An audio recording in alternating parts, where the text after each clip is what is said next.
Lompat pagar demi dapat vaksin. Inilah rekaman kamera warga saat vaksinasi di Puskesmas Medan Denai, Medan, Sumatera Utara.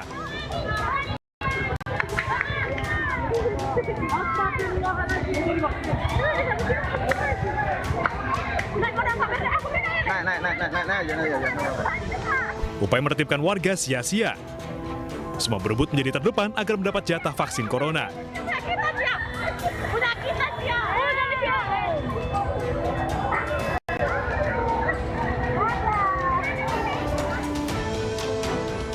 Benar saja, hari ini Puskesmas dalam video kehabisan vaksin. Proses vaksinasi belum diketahui kapan lagi akan berlangsung.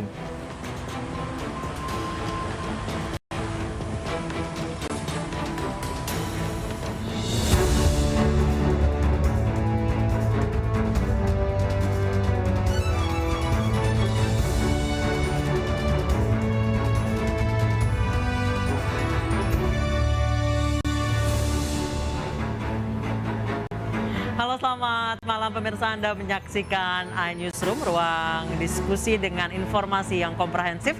Malam hari ini bersama saya Anissa Dasuki. Pemirsa, ganjil genap kawasan Puncak Kabupaten Bogor, Jawa Barat mulai berlaku. Bukan hanya mobil, aturan ganjil genap juga berlaku bagi motor.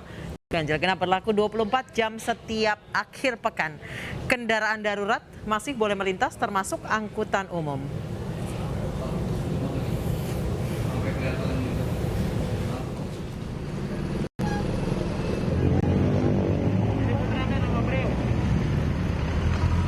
Ya, kanan, Pak. Kanan. Nah, sekarang kita kanan.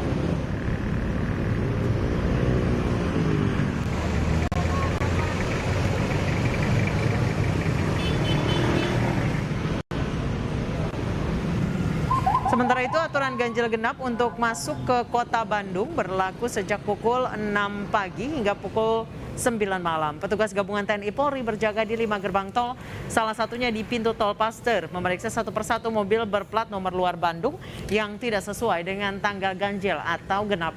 Penerapan aturan ganjil genap di 5 gerbang tol masuk kota Bandung ini dilakukan sebagai langkah menekan mobilitas warga saat libur akhir pekan untuk mencegah penyebaran COVID-19.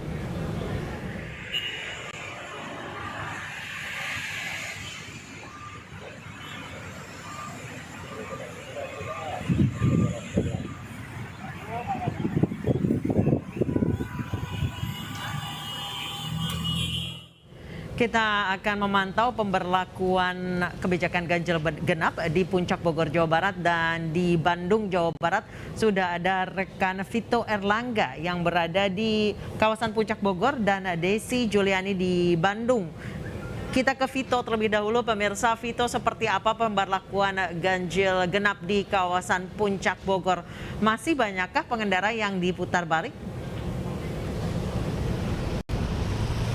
Ya, baik Anissa dan pemirsa, dapat kami laporkan sejak penerapannya pada yang dimulai sekitar pukul 9.00 waktu Indonesia Barat pagi tadi, sudah ratusan kendaraan terpaksa diarahkan untuk putar balik, dan hingga saat ini petugas gabungan masih terus melakukan pemeriksaan terkait dengan kendaraan yang melintas di kawasan Simpang Gadok dari arah Jakarta menuju ke kawasan Puncak Bogor.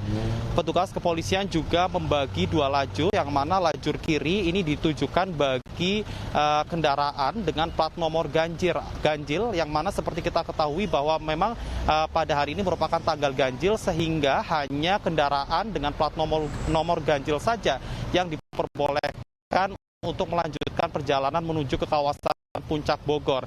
Kemudian untuk kendaraan dengan plat nomor genap ini akan diarahkan untuk mengambil lajur kanan, yang mana pada lajur kanan ini nantinya kendaraan dengan plat nomor genap ini akan langsung diarahkan untuk putar balik kembali menuju ke wilayah Jakarta. Kemudian Anissa dan pemirsa, selain pemeriksaan ganjil genap, petugas kepolisian dibantu sejumlah petugas gabungan ini juga memeriksa kendaraan dengan plat nomor ganjil terkait dengan kepemilikan sertifikat vaksin dan kepemilikan hasil swab antigen atau swab PCR negatif, yang mana kedua dokumen tersebut saat ini masih menjadi syarat utama bagi warga yang ingin melakukan aktivitas di wisata di kawasan Puncak Bogor.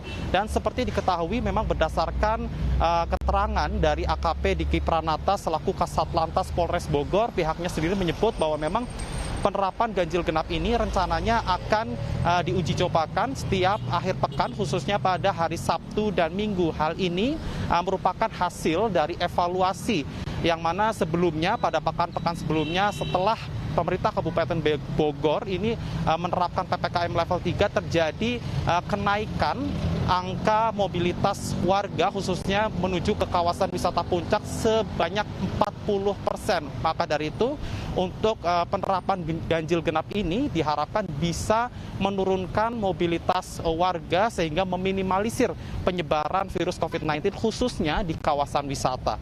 Kembali ke Anda, Anissa. Vito, di kawasan Puncak Bogor sendiri selain di keluar tol Ciawi, di mana saja titik-titik pemeriksaan baik itu plat maupun vaksinasi?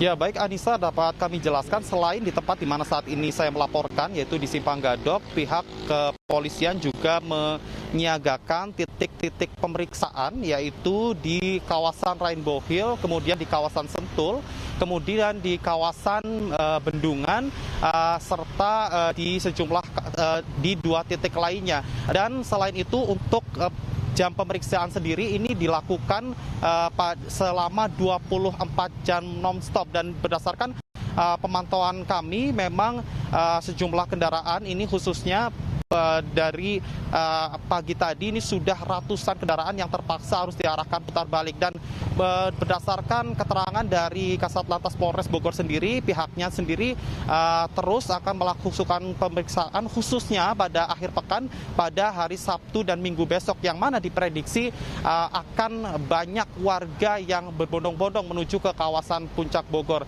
Maka dari itu pihaknya selain melakukan pemeriksaan saat ini juga terus melakukan sosialisasi bagi warga yang khususnya dari luar Bogor yang hendak ingin menuju ke kawasan Puncak ini harus menaati aturan yang sudah diberlakukan terkait dengan ganjil genap serta kepemilikan vaksin ataupun hasil swab negatif. Anissa. Baik, terima kasih dari Vito Erlangga. Saya akan ke Desi Juliani yang ada di Bandung, Jawa Barat.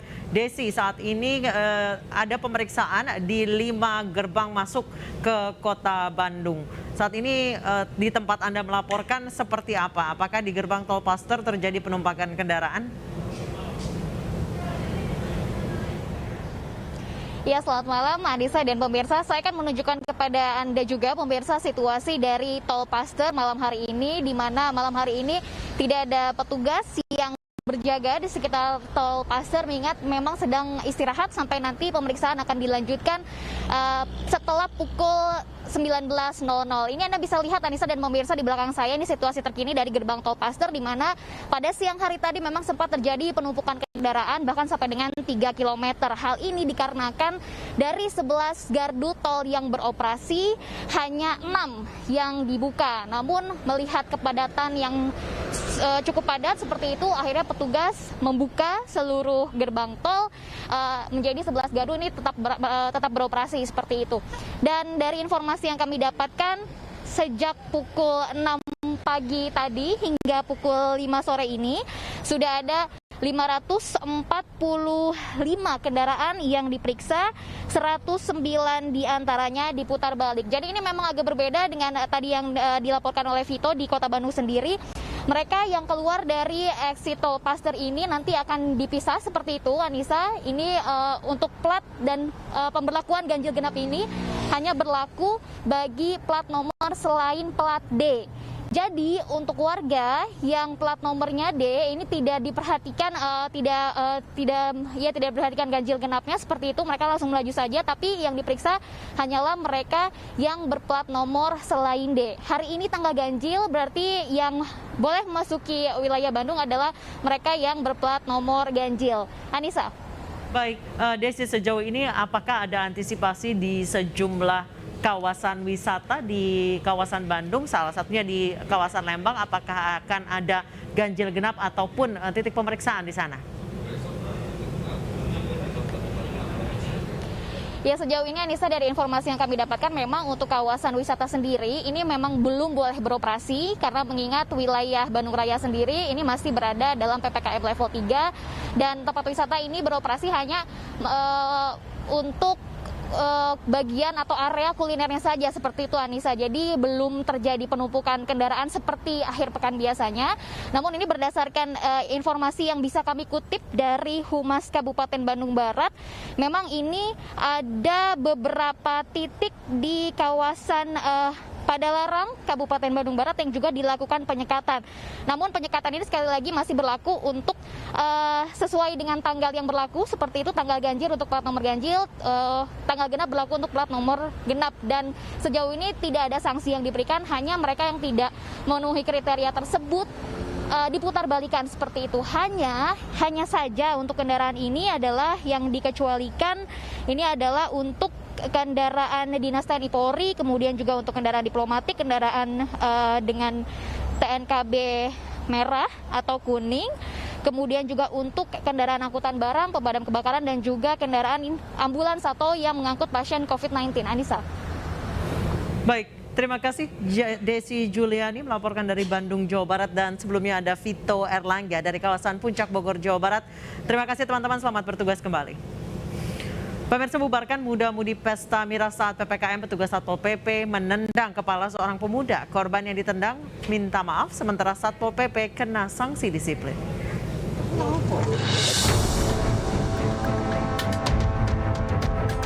Video amatir warga soal kekerasan Satpol PP di Kabupaten Blora, Jawa Tengah beredar luas. Kekerasan Satpol PP bermula saat hendak membubarkan muda-mudi yang sedang asik pesta miras di masa PPKM. Saat digeledah, salah satunya memiliki senjata tajam. Jawaban muda-mudi membuat kesal petugas hingga kekerasan pun terjadi. Ketua Satpol PP Blora membenarkan peristiwa ini. Petugas yang melakukan kekerasan sudah diberi sanksi disiplin. Saya anggap itu serius, jadi tidak harus kita lakukan tindakan lebih lagi lah untuk kedisiplinan, kepatuhan, ketaatan terhadap SOP dalam jalan tugas. Muda-mudi yang kedapatan pesta miras langsung mendapat pembinaan dan berjanji tidak melakukannya lagi.